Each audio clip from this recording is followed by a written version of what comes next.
Hello everyone, welcome to my lazy adventures. మీరు ఈ వీడియోలో గమనిస్తే కోడి తను పెట్టిన గుడ్డుని తన దగ్గరికి లాక్కుంటుంది తన బీక్తో. చాలామందికి తెలిసే ఉంటుంది ఎందుకో, బట్ తెలియని వాళ్ళకి చెప్తున్నాను. సో ప్రతి కోడిలో ఆ ఇన్స్టింక్ట్ ఉంటుంది, తను పెట్టిన గుడ్ని ప్రొటెక్ట్ చేయాలి ఫ్రమ్ ప్రెడేటర్స్ అండ్ దాన్ని ఇంక్యుబేట్ చేయడానికి ట్రై చేస్తుంది అనమాట.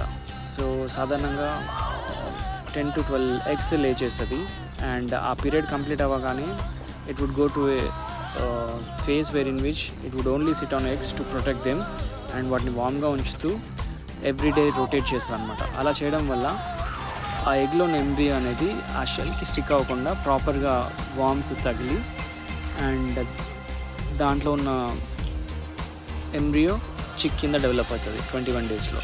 సో అందుకని it would always try to protect and give that warm to egg. చాలా ఫ్యాసినేటింగ్ అనిపిస్తుంది కదా ఈ ప్రాసెస్. ఒక egg turning into a chick.